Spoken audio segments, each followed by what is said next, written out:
Moscow targeted multiple Ukrainian cities for the first time in nearly 2 weeks in renewed missile attacks Saturday.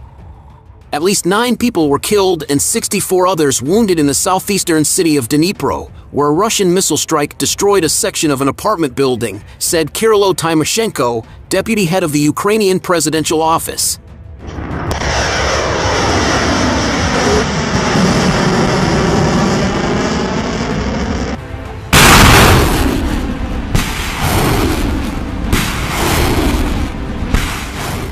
Infrastructure facilities were also hit in the western Lviv region and Ivano-Frankivsk regions, in the Odessa region on the Black Sea, and in northeastern Kharkiv. Kyiv, the capital, was also targeted. UK Prime Minister Rishi Sunak on Saturday promised to provide tanks and artillery systems to Ukraine. Sunak made the pledge to provide Challenger 2 tanks and other artillery systems after speaking to Ukrainian President Volodymyr Zelensky on Saturday, the British leader's Downing Street office said in a statement.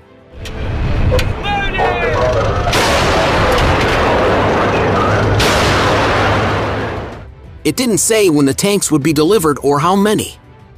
British media have reported that 4 British Army Challenger 2 main battle tanks will be sent to Eastern Europe immediately, with 8 more to follow shortly after, without citing sources. Zelensky tweeted his thanks to Sunak on Saturday for the decisions that will not only strengthen us on the battlefield, but also send the right signal to other partners.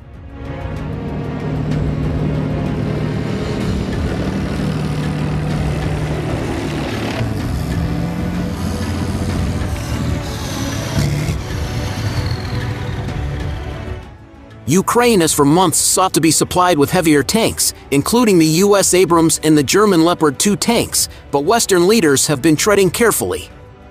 The Czech Republic and Poland have provided Soviet-era T-72 tanks to Ukrainian forces. Poland has also expressed readiness to provide a company of Leopard tanks, but President Andrzej Duda stressed during his recent visit to the Ukrainian city of Lviv that the move would be possible only as an element in a larger international coalition of tank aid to Kyiv.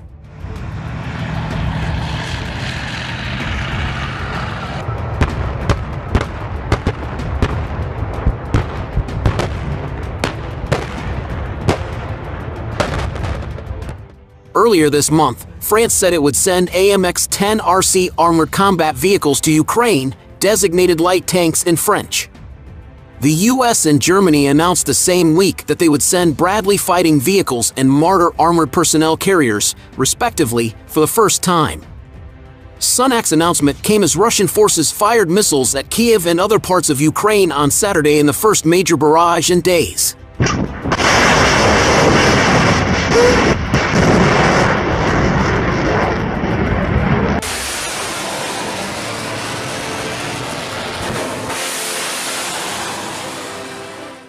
Military top commander Valery Zaluzny said that Russia fired 33 cruise missiles overall on Saturday, of which 21 were shot down.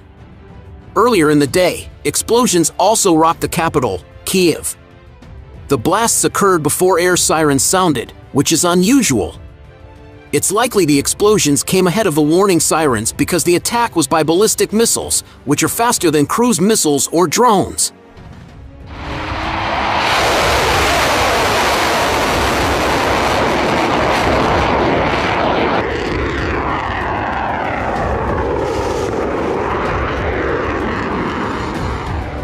According to Ukrainian Air Force spokesman Yuri Ianat, Russia attacked Kyiv with ballistic missiles flying from the north.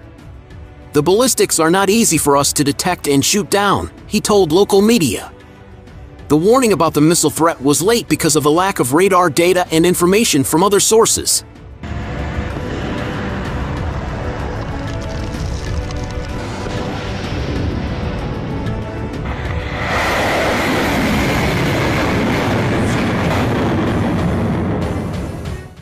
On Saturday morning, 2 Russian missiles hit Kharkiv, Ukraine's second-largest city. The strikes with S-300 missiles targeted energy and industrial objects of Kharkiv and the outlying region, Governor Sinihubov said. No casualties have been reported, but emergency power cuts in the city and other settlements of the region were possible, the official said.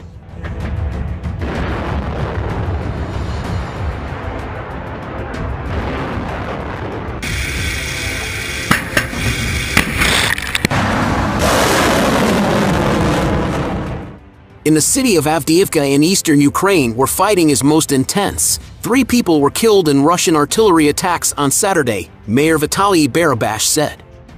1 person died in a rocket attack in Kryvyi Rih, in the Dnipropetrovsk region, Reznichenko said.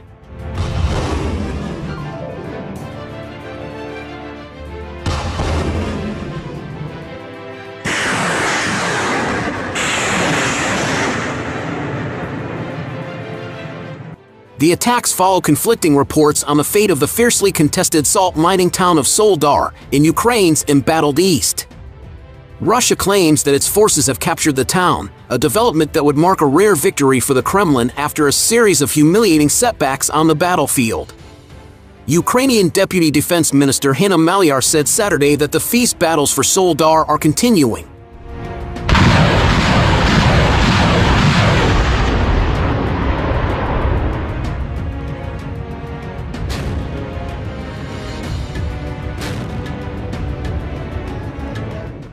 Moscow has painted the battle for the town and the nearby city of Bakhmut as key to capturing the eastern region of the Donbass, which comprises of partially occupied Donetsk and Luhansk regions, and as a way to grind down the best Ukrainian forces and prevent them from launching counterattacks elsewhere.